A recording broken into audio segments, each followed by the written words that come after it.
ஏக இறைவனாகிய அல்லாஹ்வே, எங்களுடைய கடினமான காரியத்தையும் இலகுவாக ஆக்கி தருவாயாக. கண்ணியமிக்க சகோதர சகோதரிகளே, அஸ்ஸலாமு அலைக்கும் வரஹ்மத்துல்லாஹி வபரகாத்துஹு. மாநபியோட வாழ்க்கை வரலாறு பார்த்துட்ருக்கோம்.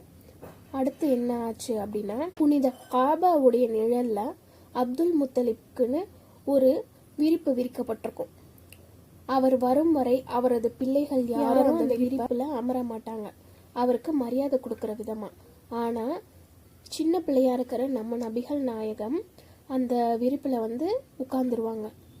அவரை அதுல இருந்து அப்துல் முத்தலிப் பிள்ளைகள் எந்திரிக்கி வைக்கணும் அப்படின்னு விருப்பப்படுவாங்க. ஆனா இதை அப்துல் முத்தலிப் பார்த்து விட்டா, என்னோட பேரரை விட்டுடுங்க, என்னுடைய அருமை பேரரை விட்டுடுங்க, அல்லாஹ்வின் மீது ஆணையாக அவருக்குன்னு ஒரு தனித்தன்மை இருக்கு அப்படின்னு சொல்லி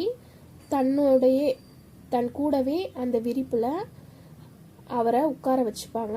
அவருடைய முதுக தடவி கொடுப்பாங்க. அவரது செயல்களையும் அசைவுகளையும் கண்டு களிப்படைவார் இப்னு ஹிஷாம். நபி ஸல்லல்லாஹு அலைஹி வஸல்லம் அவங்களுக்கு 8 ஆண்டு 2 மாதங்கள் 10 நாள்கள் ஆன போது பாட்டனார் அப்துல் முத்தலிப் மக்காவில் இறந்துடுறாங்க.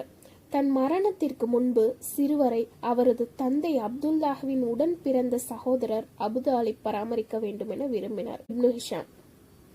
அதன் பிறகு சகோதரனின் மகனை பராமரிக்கும் பொறுப்பை அபுதாலிப் மிக சிறப்பான முறையில் நிறைவேற்றினார். தன்னுடைய பிள்ளைகளில் ஒருவராக அவரை ஆக்கி கொண்டாங்க. அவருக்கு மிகுந்த முக்கியத்துவமும் கண்ணியமும் அளித்து வந்தாங்க. ஏறத்தாழ 40 ஆண்டுகள் பாதுகாத்து அரவணைத்தார். சுப்ஹானல்லாஹ். நபி ஸல்லல்லாஹு அலைஹி வஸல்லம் அவர்களுக்காகவே பிறரின் நட்பையும் வெறுப்பையும் சம்பாதித்து கொண்டார்.